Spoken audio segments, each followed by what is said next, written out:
사도신경으로 우리의 신앙을 고백하겠습니다.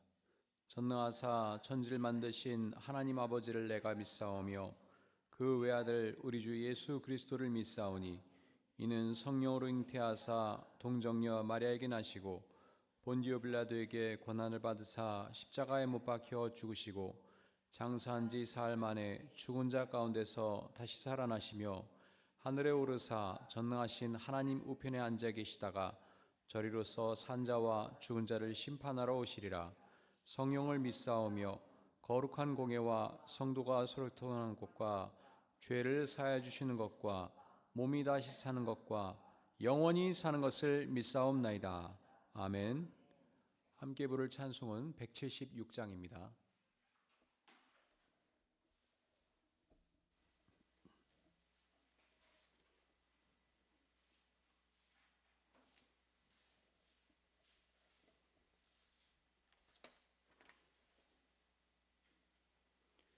찬송가 176장 주 어느 때 다시 오실는지 함께 찬양드리겠습니다.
오늘 하나님께서 저희에게 주신 말씀은 요한계시록 16장 16절에서 20절까지의 말씀입니다.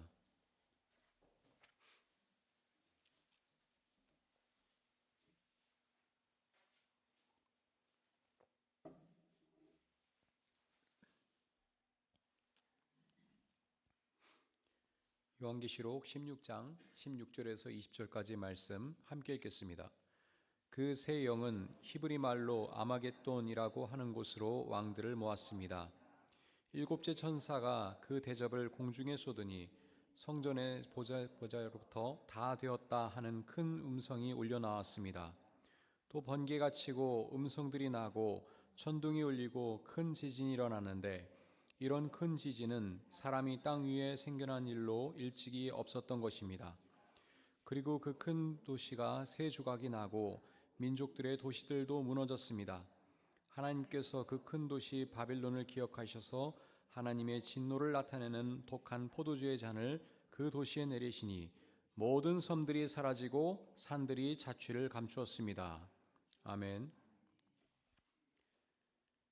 요한계시록은 로마 제국의 박해 아래에 있던 신앙인들을 위로하고 그들에게 최후 승리에 대한 확신을 주기 위한 목적으로 집필되었습니다.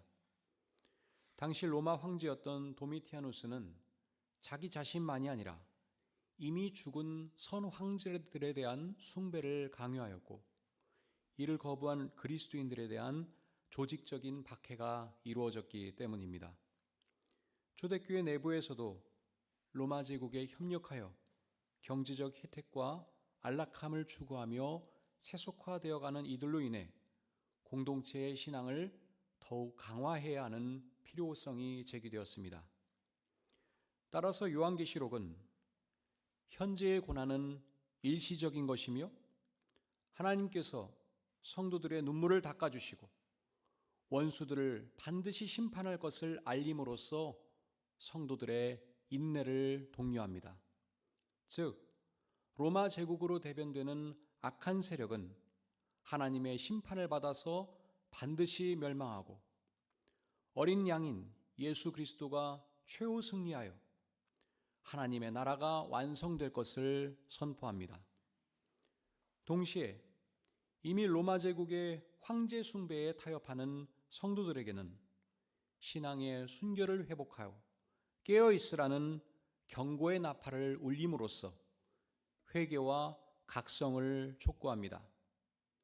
따라서 요한계시록은 단순히 미래에 일어날 일을 예언하는 책이 아니라 현재의 고난 속에서도 끝까지 믿음을 지키는 자는 그리스도 안에서 반드시 승리할 것이라는 메시지를 통하여 신앙인들에게 용기와 희망을 전하려 합니다.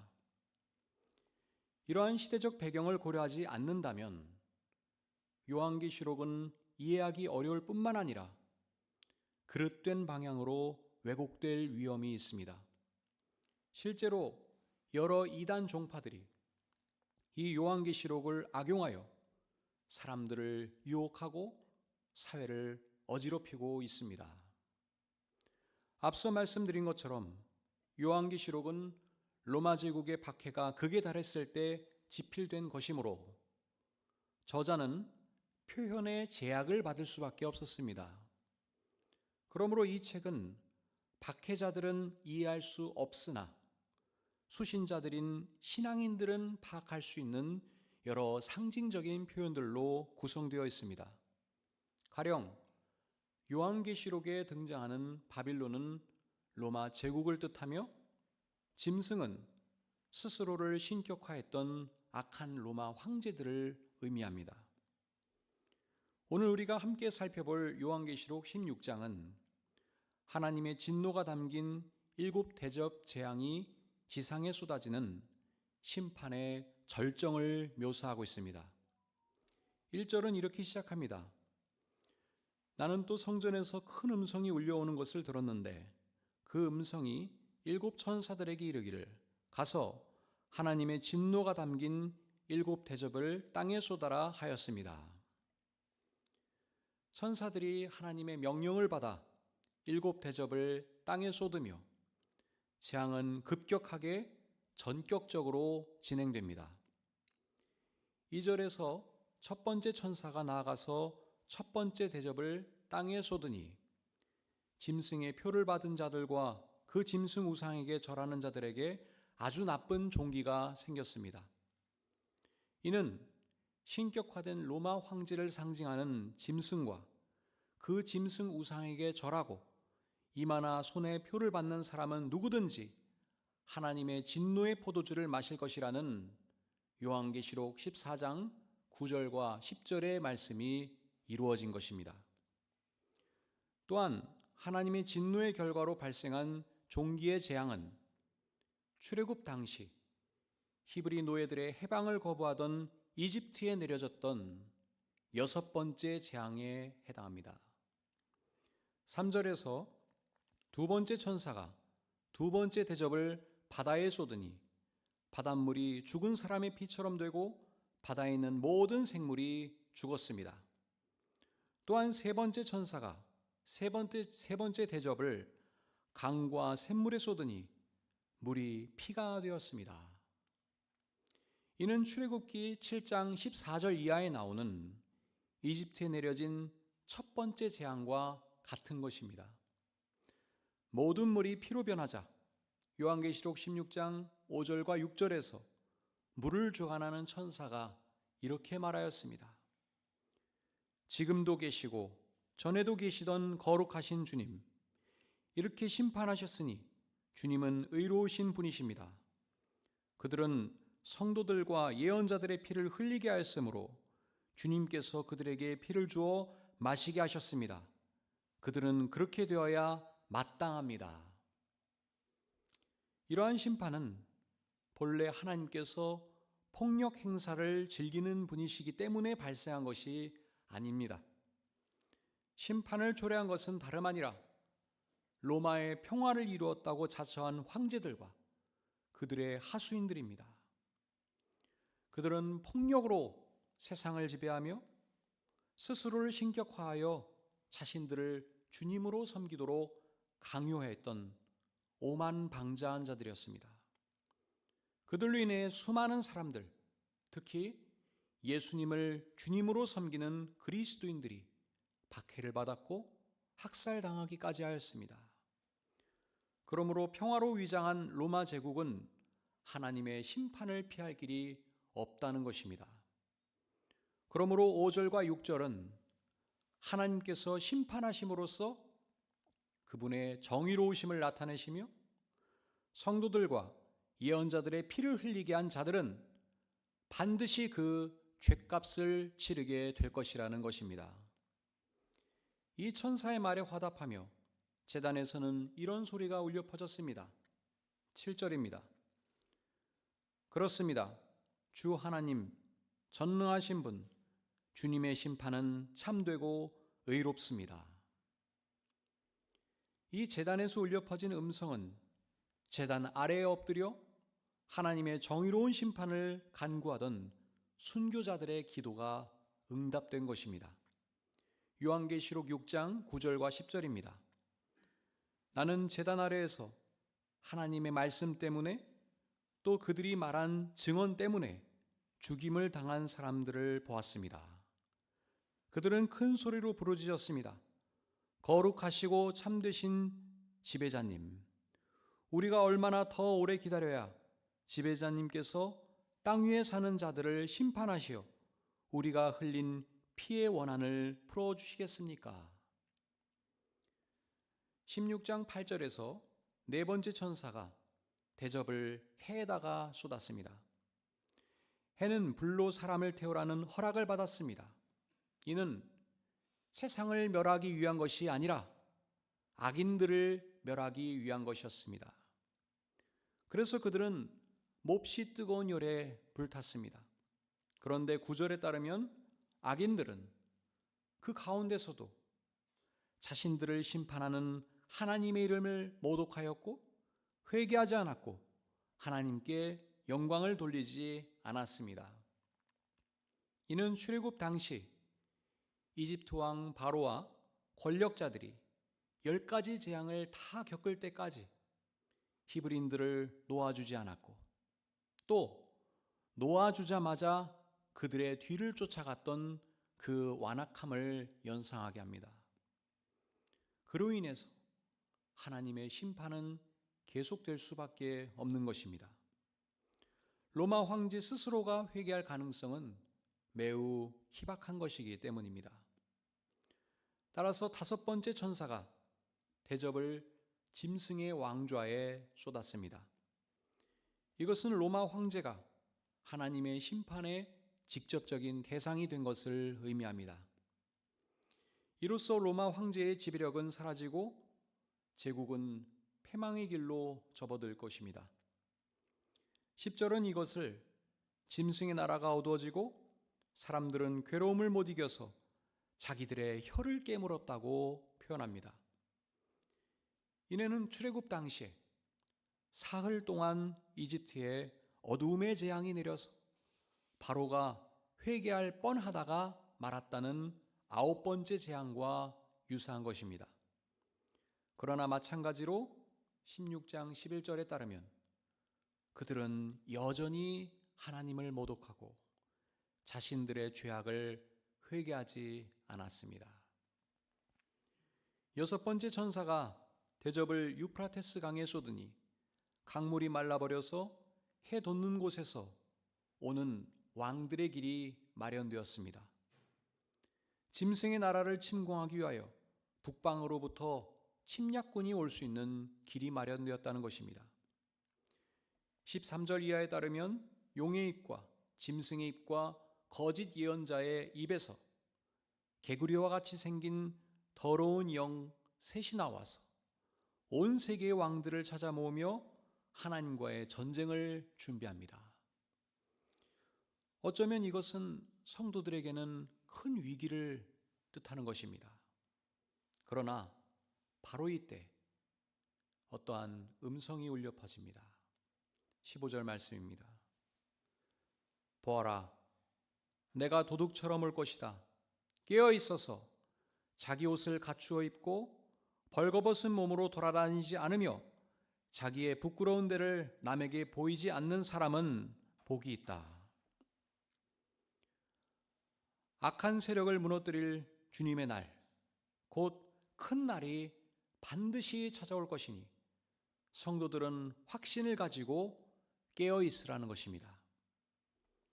16절 이하에 따르면 개구리와 같이 생긴 더러운 새 영은 감히 하나님께 대적하려고 아마겟돈이라는 곳으로 왕들을 불러 모았습니다.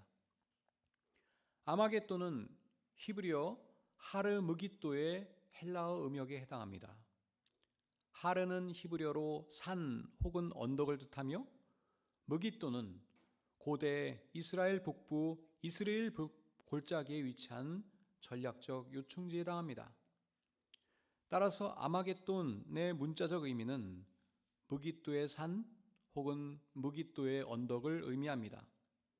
다만 본문에 등장하는 아마겟돈은 실제 지리적 장소라기보다는 불의한 권력자들이 하나님께 도전하다가 멸망하게 될 곳을 뜻합니다.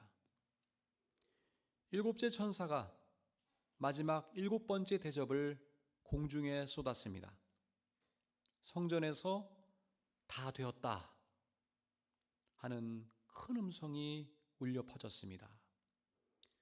이는 요한계시록 19장 30절에서 예수께서 다 이루어졌다, 다 이뤘다 하신 말씀과 정확하게 일치하는 표현입니다. 그러자 번개가 치고 음성들이 나고 천둥이 울리고 큰 지진이 일어났습니다. 그리고 도시가 세 조각이 나서 무너졌습니다.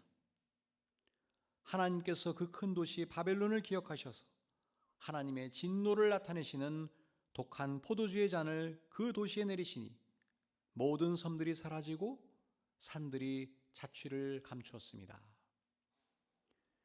이것은 철옹성 같던 로마 제국이 멸망하고야 말 것을 예언하는 것입니다. 박해받던 초대교회 성도들은 이 요한계시록을 읽으며 새로운 희망과 용기를 얻었습니다. 정의로우신 하나님께서 이 세상을 다스리심으로 악한 권세를 반드시 심판하시고 통치하시기 때문입니다. 하나님께서는 폭력으로 이루어진 로마의 평화를 깨뜨리시고 정의로운 평화의 세상을 이룩하실 것입니다. 이러한 믿음으로 무장한 성도들은 로마 황제나 그 어떤 권력자가 아니라 하나님을 두려워하고 신뢰하였으므로 주님의 뒤를 따라 언제나 바른 모습으로 살아가려 했습니다. 황제 숭배를 거부하면서 늘 확신 가운데 깨어 있으려 했습니다. 실제로 로마 제국은 흔적도 없이 사라졌지요.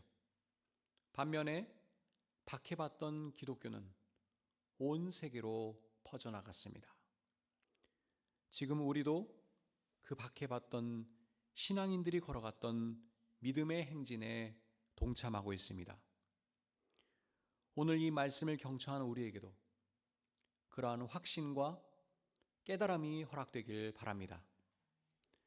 마땅히 두려워할 분을 두려워하면서 우리가 늘 깨어서 살아가길 바랍니다. 오늘 하루도 늘 깨어서 주님과 동행하며 살아가는 여러분에게 하나님의 보호하심과 인도하심이 함께 하시기를 간절히 소망합니다. 기도하겠습니다. 하나님, 바벨론은 반드시 무너질 것이라는 그 말씀을 기억하며 저희가 세상과 동화되어 살아가지 않게 하시고 오직 하나님만을 경외하며 살아가게 하옵소서. 늘 깨어있게 하시고 확신과 믿음 가운데 올 한 해를 잘 마무리할 수 있도록 인도하여 주시고 또한 하나님께서 허락하신 새날을 희망과 용기를 가지고 살아갈 수 있도록 인도하여 주옵소서. 오늘도 사랑하는 예달매 교우들의 건강과 안전을 지켜주시고 언제나 함께해 주실 줄 믿사오며 모든 말씀 예수 그리스도의 이름으로 간절히 기도합나이다. 아멘. 하늘에 계신 우리 아버지여, 이름이 거룩히 여김을 받으시오며 나라의 임하옵시며 뜻이 하늘에서 이룬 것 같이 땅에서도 이루어지이다. 오늘날 우리에게 일용할 양식을 주옵시고 우리가 우리에게 죄 지은 자를 사하여 준 것 같이 우리 죄를 사하여 주옵시고 우리를 시험에 들게 하지 마옵시고 다만 악에서 구하옵소서. 대개 나라와 권세와 영광이 아버지께 영원히 있사옵나이다. 아멘.